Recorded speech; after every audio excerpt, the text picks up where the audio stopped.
nó na classកំពុងមានអារម្មណ៍ខ្ជិលរៀនអញ្ចឹងថ្ងៃហ្នឹងគ្រូមានដំណោះស្រាយមួយមកប្រាប់ពួកយើងអញ្ចឹងពេលខ្លះយើងប្រាប់ថាយើងខ្ជិលរៀនយើងអត់ចង់ធ្វើទាំងអស់ត្រូវអត់បែបថា homework មានតែអត់ធ្វើទេសភៅត្រូវអានក៏អត់អានដែរដូចថាយើងអត់មានអារម្មណ៍ធ្វើឬមួយក៏យើងខ្ជិលអញ្ចឹងណាអញ្ចឹងគ្រូមានដំណោះស្រាយល្អមួយអញ្ចឹងយើងអាចចែករំលែកវីដេអូនេះទៅកាន់គ្នាយើងផងដើម្បីយកវិធីសាស្ត្រយកទៅអនុវត្តទាំងអស់គ្នាវិធីសាស្ត្រមួយហ្នឹងគឺយើងសម័យមើលរូបភាពអនាគតកាលរបស់យើងមានន័យថាអញ្ចឹងឥឡូវបើសិនជាយើងខ្ជិលរៀនយើងអត់ធ្វើទាំងអស់យើងដេកលេងយើងដេកលេងយើងខ្ជិលយើងអីចឹងណាយើងសម័យមើលរូបភាពចេះចុះឥឡូវបើសិនយើងអត់ធ្វើលំហាត់ទេហើយស្អែកខាងស្អែកប្រឡងហើយឆ្នាំឧទាហរណ៍ឆ្នាំនោះប្រឡងបាត់ដប់ផងឧបមាថាអ្នកខ្លះប្រឡងឌីប្លូមអ្នកខ្លះត្រូវត្រៀមប្រឡងឆមាសប្រឡងសាវកែអញ្ចឹងណាបើសិនជាអត់រៀនចឹងតែថ្ងៃអនាគត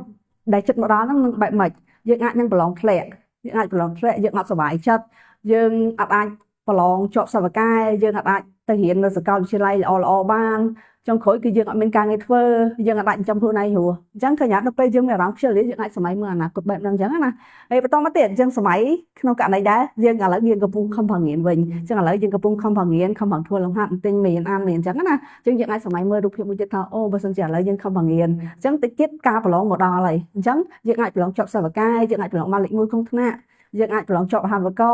យើងប្រឡងបាត់រូបបានលទ្ធផលល្អ